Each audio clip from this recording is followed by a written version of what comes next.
Well, here we are. Let's see.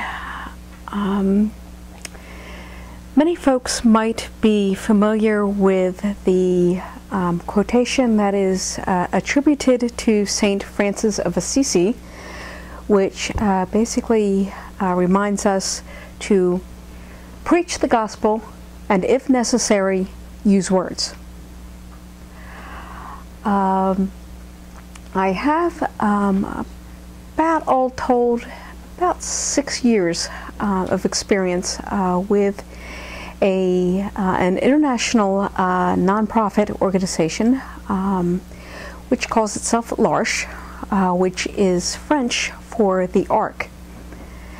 And l'Arche began in Cholet, France, which is a small town, by a French-Canadian man. His name is Jean Vanier. He is a philosopher and spent many years teaching philosophy both in Quebec and in France, and he was also in the Navy for quite a while. So he was a sailor and a philosopher.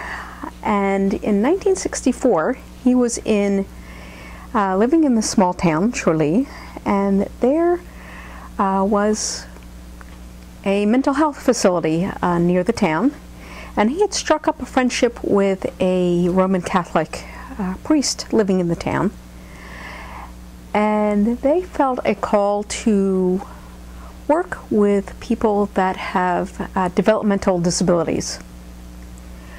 So Jean Vanier bought a small cottage and invited 3 young men from the facility to join him in the home with the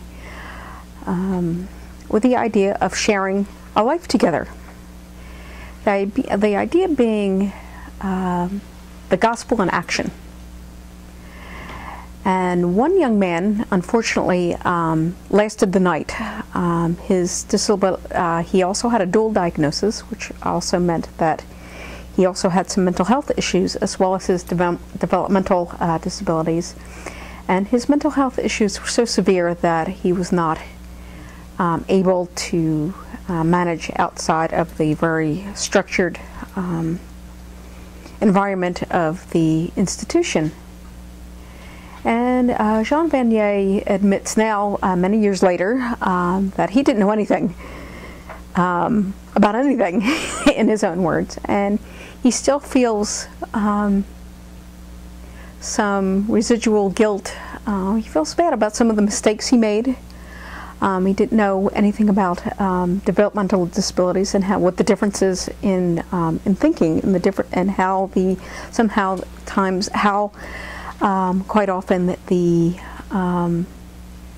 someone's disability manifests itself in behaviors that sometimes don't make a whole lot of quote-unquote mainstream sense. But they do make a Zen kind of a sense once you can kind of peel back the onion layers. But I don't think Jean Vanier intended to found a movement, but that's kind of what happened.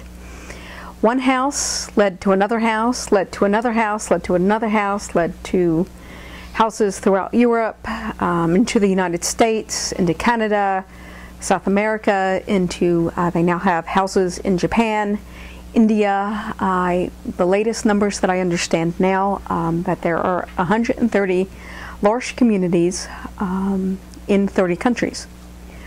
The only country that I know of where l'Arche welcomes children is India. And l'Arche is kind of turns your world upside down. And I had come to l'Arche right after seminary, where I had been studying at an Anglican seminary in Western Canada, where I completed the first 2 years of an MDiv. Like many of the people here in this room, I'm a cradle Episcopalian. And at that time, some of you have heard my story, ordination was not in the cards. I did not have the support of my home parish. And one day, I was awarded an MTS for my work. And one day, about a week before, no, maybe a couple weeks before graduation, I kind of wandered into the principal's office and just said, you know, gee, Bill, this is great. This has been really a wonderful experience. Now what? You know, what are my options? And he's like, you know, I know this place called L'Arche, and, you know, I think you might be good at it. Why don't you check it out? And one thing led to another, and I managed an interview with Daybreak, which is a L'Arche community in Ontario. And those folks that are familiar with the work of Henri Nouwen, who is a theologian, might know of Daybreak, because Henri Nouwen left a very lucrative teaching and lecture circuit career to join L'Arche in Daybreak, where he became the kind of a spiritual director / priest at Daybreak. And he found it quite liberating to go to a place where nobody knew who he was, nobody knew his name, and quite frankly, nobody cared that he was this world-renowned thinker and so on and so forth. So that fell through, and a week later I happened to open up the rag published by the Anglican Church in Canada, and what did I find but an advertisement for L'Arche in the UK. I said, okay, well, you know, I have visited Scotland once before, and, you know, I was an undergraduate in Western Wales, and, you know, I'd like to go back, and, you know, let me give it a try. Long story short, I graduated on a Sunday, and on Monday morning I was on a plane to Edinburgh, and where I stayed for a year in L'Arche, Scotland. And I was quite a bit older than many of the other assistants who were, I was in my 30s at this time, and had spent a good 10 years in the workforce before going to seminary in the L'Arche, whereas my peers that were assistants were basically in their early 20s, fresh out of college. And I had become accustomed to being judged based on performance. So, quite frankly, I ran around like a crazy person trying to do stuff. I felt I had to prove myself through doing things. And it took me about 6 months and a very long vacation in Dumfries in southern Scotland, where there's not much to do except look at the cows. And in fact, we had rented a farmhouse where quite often I would sit on the back porch with my friend George, and he quite frankly had a little bit of peripheral vision in one eye, but the right eye didn't work at all.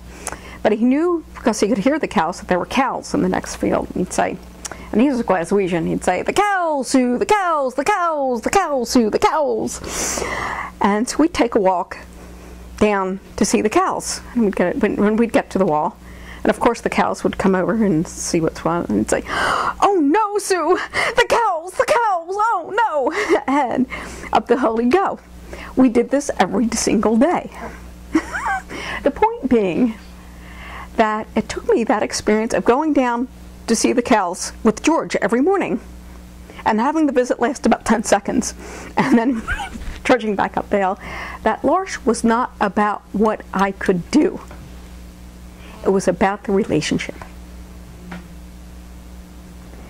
And that not only did I have value, not because of what I could do or what I looked like or how much money I had or the fact that I had a very nice education, and it was about who I was. And that, I think, is at the heart of L'Arche, is that each person has value. Whether or not you have it disabled, whether or not you have a disability, it doesn't matter if you're in a wheelchair or what your IQ is. Every person has an intrinsic value. And so at L'Arche, it becomes about the relationship. And when someone comes to L'Arche, you're not there to take care of people. You're not there to fix people's problems. You're not there just to do the cooking and the cleaning and the doctor's appointments and all those things, get done throughout the day, but it's about